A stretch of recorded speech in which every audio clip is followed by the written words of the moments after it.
4 साल की कड़ी मेहनत के बाद फाइनली चंद्रयान-3 लॉन्च हो चुका है और उम्मीद की जा रही है कि 23 अगस्त को शाम 5:47 पर यह चंद्रमा की सतह पर लैंड कर जाएगा। अब अगर आपने इसके लॉन्च इवेंट को देखा है तो एक चीज जरूर नोटिस की होगी कि चंद्रयान-3 को जिस रॉकेट से ले जाया जा रहा था वो उड़ान के कुछ समय बाद उससे अलग हो गया था। दरअसल स्पेस में किसी भी चीज को ले जाने के लिए, चाहे वो सैटेलाइट हो या रोवर हो या स्पेसक्राफ्ट, हमें एक रॉकेट की जरूरत होती है। अब सैटेलाइट या रोवर का मिशन तो वन वे मिशन के तौर पर भेजा जाता है जो वहां से कभी वापस नहीं आते, लेकिन स्पेसक्राफ्ट में अंतरिक्ष यात्री यानी इंसान मौजूद होते हैं और इसको जिस रॉकेट से भेजा जाता है वो रॉकेट तो स्पेस में स्पेसक्राफ्ट से अलग होकर नष्ट हो जाती है। ऐसे में सोचने वाली बात यह है कि फिर वो एस्ट्रोनॉट्स पृथ्वी पर वापस कैसे आते हैं? कभी सोचा है स्पेस से वापस धरती पर आना इतना मुश्किल क्यों है? नहीं तो वीडियो में बने रहिए क्योंकि आज हम इसी बारे में समझाने वाले हैं। साथियों, कल्पना चावला तो आपको याद ही होंगी, जिनकी मौत ने हर किसी को दहला दिया था। 16 जनवरी 2023 को उन्होंने 6 और एस्ट्रोनॉट्स के साथ नासा के कोलंबिया स्पेसक्राफ्ट से स्पेस में उड़ान भरी और उन्होंने 1-2 दिन नहीं बल्कि 15 दिनों तक अंतरिक्ष में रहकर ही कई सारे एक्सपेरिमेंट किए और नई नई चीजों के बारे में जानकारी कलेक्ट की। जब उनका वहां पर टाइम पीरियड पूरा हो गया तो फाइनली 1 फरवरी 2003 को घर वापसी के लिए अपने स्पेसक्राफ्ट में बैठकर वो पृथ्वी की ओर आने लगे। लेकिन अभी वो हमारे वायुमंडल में प्रवेश ही करने वाले थे कि कोलंबिया स्पेसक्राफ्ट ब्लास्ट हो गया और 7 एस्ट्रोनॉट्स की एक साथ जान चली गई। इस हादसे ने न सिर्फ लोगों को हताश किया बल्कि पूरी ग्लोबल स्पेस कम्युनिटी भी सकते में आ गई थी और इसके बाद से वो एस्ट्रोनॉट्स को स्पेस में भेजने से डरने लगे थे, क्योंकि अंतरिक्ष में रहना, वहां एक्सपेरिमेंट करना जितना ज्यादा मुश्किल है उससे कई गुना ज्यादा मुश्किल और रिस्की है वहां जाना या धरती पर वापस आना। तो कैसे अंतरिक्ष यात्री स्पेस में जाते और वहां से वापस आते हैं और क्या है इसके पीछे पूरी साइंस, चलिए जानते हैं। असल में दोस्तों, चंद्रयान-3 अंतरिक्ष में ले जाने के लिए LVM-3 रॉकेट के नाम के एक बहुत ही पावरफुल रॉकेट का इस्तेमाल किया गया। लेकिन बहुत से लोग ऐसे हैं जो रॉकेट और स्पेसक्राफ्ट को डिफरेंशिएट नहीं कर पाते। इसलिए अगर हम इजी वे में समझे तो जिस तरह से करियर ट्रेलर पर कार को लोड करके मैन्युफैक्चरिंग प्लांट से एजेंसीज तक पहुंचाया जाता है, बिल्कुल वैसे ही रॉकेट के ऊपर स्पेसक्राफ्ट को फिट करके अंतरिक्ष में भेजा जाता है। रॉकेट का मेन काम स्पेसक्राफ्ट को पृथ्वी के गुरुत्वाकर्षण के बल से बाहर निकालना है और इस प्रोसेस में 300 साल पुराने एक नियम के द्वारा सफल बनाया जाता है जिसका नाम है Newton third law of moon. इसके बारे में तो आपने जरूर पढ़ा होगा, फिर भी बता दूं कि इस नियम के अकॉर्डिंग हर एक्शन का इक्वल और अपोजिट रिएक्शन होता है। एग्जाम्पल के लिए, जब आप स्विमिंग करते हैं तो 2 हाथों की मदद से पानी को पीछे की ओर धकेलते हैं। इसका रिएक्शन ये होता है कि पानी भी आपको आगे की तरफ पुश करता है।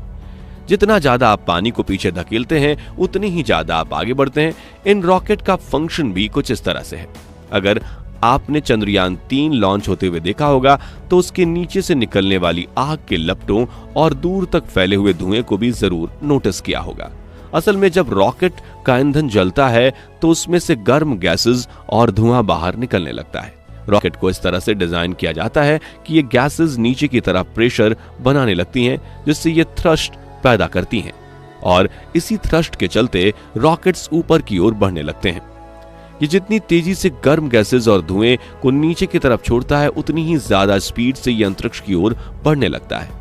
लेकिन ऐसा नहीं है कि रॉकेट्स पर ग्रेविटी का नियम फेल हो जाता है, बल्कि इनमें प्रोपेलनेट का उपयोग किया जाता है जो फ्यूल और ऑक्सीडाइजर का एक कॉम्बिनेशन होता है। ये रॉकेट के नीचे जितना ही थ्रस्ट पैदा करता है, रॉकेट के ऊपर लगने वाला गुरुत्वाकर्षण बल कमजोर पड़ जाता है और वो रॉकेट को नीचे प्रेस कर नहीं पाता।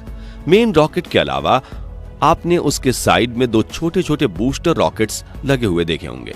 ये मेन रॉकेट्स को पृथ्वी की कक्षा से बाहर निकालने के लिए एक्स्ट्रा पुश प्रोवाइड करने का काम करते हैं। जब इन बूस्टर्स रॉकेट्स का फ्यूल खत्म हो जाता है तो ये अपने आप ही मेन रॉकेट से अलग हो जाते हैं। ऐसे में आगे का सफर मेन रॉकेट को खुद तय करना पड़ता है। अब हमने रॉकेट और उसके काम के बारे में तो जान लिया, लेकिन स्पेसक्राफ्ट क्या होता है और ये काम कैसे करता है, आइए इस पर भी एक नजर डालते हैं। तो असल में स्पेसक्राफ्ट एक हवाई जहाज की तरह होता है जिसमें अंतरिक्ष यात्रियों के लिए हर सुविधा प्रोवाइड की गई होती है। उसमें उनके बैठने और सोने की जगह से लेकर टॉयलेट, रिसर्च इक्विपमेंट्स, खाने पीने की हर फैसिलिटी दी जाती है। स्पेसक्राफ्ट के आगे के हिस्से में उसका पूरा कंट्रोलिंग सिस्टम होता है, बिल्कुल वैसा ही जैसा आप एरोप्लेन में देखते हैं। इन स्पेसक्राफ्ट को भी रॉकेट के जरिए ही भेजा जाता है, लेकिन जैसे ही रॉकेट अंतरिक्ष में पहुंचकर स्पेसक्राफ्ट से अलग होता है वैसे ही उसको कंट्रोल करने का काम सारा अंतरिक्ष यात्रियों के हाथ में आ जाता है और ये इसे वैसे ही ऑपरेट करते हैं जैसे एरोप्लेन को कैप्टन किया करते हैं, जबकि इससे पहले नीचे धरती पर मौजूद टीम को इसको कंट्रोल करना होता है।